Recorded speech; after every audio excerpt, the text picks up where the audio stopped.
ಬೇಲೂರು ತಾಲೂಕಿನ ಈ ಹೊಸಳ್ಳಿ ಗ್ರಾಮದ ದೊಡ್ಡಮ್ಮ ಹಾಗೂ ಚಿಕ್ಕಮ್ಮ ದೇವರ ಜಾತ್ರೆ ಹಾಗೂ ಕೆಂಡೋತ್ಸವ ನಡೆಯುವ ವಿಷಯದಲ್ಲಿ ಎರಡು ಕೋಮುಗಳ ನಡುವೆ ಭಿನ್ನಾಭಿಪ್ರಾಯಕ್ಕೆ ಕಾರಣವಾಗಿ ಗ್ರಾಮದಲ್ಲಿ ಉದ್ವಿಗ್ನ ಪರಿಸ್ಥಿತಿ ನಿರ್ಮಾಣವಾಗಿದ್ದು, ಗಂಗಾಪುರ ಜನಾಂಗದಿಂದ ಸಂಪ್ರದಾಯವನ್ನು ಕಡೆಗಣಿಸಿ ದೇವರ ಜಾತ್ರೆ ಹಾಗೂ ಕೆಂಡೋತ್ಸವ ನಡೆಸಲಾಗುತ್ತದೆ ಎಂದು ದಲಿತರಿಂದ ಪ್ರತಿಭಟನೆ ನಡೆಸಲಾಯಿತು.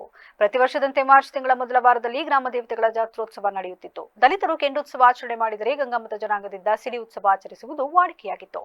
ಆದರೆ ಇತ್ತೀಚೆಗೆ ಜಾತ್ರೆ ನಡೆಸುವ ವಿಚಾರದಲ್ಲಿ ಎರಡು ಕೋಮುಗಳ ನಡುವೆ ಭಿನ್ನಾಭಿಪ್ರಾಯ ಎದುರಾಗಿ ತಹಶೀಲ್ದಾರ್ ಹಾಗೂ ಪೊಲೀಸ್ ಇಲಾಖೆಯವರೆಗೂ ದೂರು ನೀಡಲಾಗಿತ್ತು ಎಂದು ತಿಳಿದು ಬಂದಿದೆ. ವಿಷಯ ತಿಳಿಯುತ್ತಿದ್ದಂತೆ ಭಾನುವಾರ ರಾತ್ರಿ ಡಿವೈಎಸ್ಪಿ ಗೋಪಿ ಹಾಗೂ ತಹಶೀಲ್ದಾರ್ ಶ್ರೀಧರ್ ಕಂಕನವಾಡಿ ಅವರು ಗ್ರಾಮಕ್ಕೆ ಭೇಟಿ ನೀಡಿ ಎರಡು ಜನಾಂಗದ ಮುಖಂಡರೊಂದಿಗೆ ಮಾತುಕತೆ ನಡೆಸಿ ಗ್ರಾಮಸ್ಥರೆಲ್ಲರೂ ಭಿನ್ನಾಭಿಪ್ರಾಯ ಮರೆತು ಸೌಹಾರ್ದತೆಯಿಂದ ಜಾತ್ರೆ ಆಚರಿಸುವಂತೆ ತಿಳುವಳಿಕೆ ನೀಡಿದರು. ಗ್ರಾಮದಲ್ಲಿ ಯಾವುದೇ ಅಹಿತಕರ ಘಟನೆಗಳು ನಡೆಯದಂತೆ ಮುಂಜಾಗ್ರತಾ ಕ್ರಮವಾಗಿ ಬೇಲೂರು ವೃತ್ತ ನಿರೀಕ್ಷಕ ರೇವಣ್ಣ ನೇತೃತ್ವದಲ್ಲಿ 100 ಪೊಲೀಸ್ ಸಿಬ್ಬಂದಿಗಳನ್ನು ನೇಮಿಸಲಾಗಿತ್ತು. ಸೋಮವಾರ ಮುಂಜಾನೆ ಕೆಂಡೋತ್ಸವ ನಡೆಯಿತು. ಗ್ರಾಮದಲ್ಲಿ ದಲಿತರ ಮೇಲೆ ಹಲವು ವರ್ಷಗಳಿಂದ ನಡೆಯುತ್ತಿದ್ದ ಕೆಲವು ಅಸ್ಪೃಶ್ಯತೆ ಆಚರಣೆ ಹಾಗೂ ನಿರ್ಬಂಧವನ್ನ ಬದಿಗುತ್ತಿ ದಲಿತರು ದೊಡ್ಡಮ್ಮ ದೇಗುಲಕ್ಕೆ ಪ್ರವೇಶ ಮಾಡಿದರು.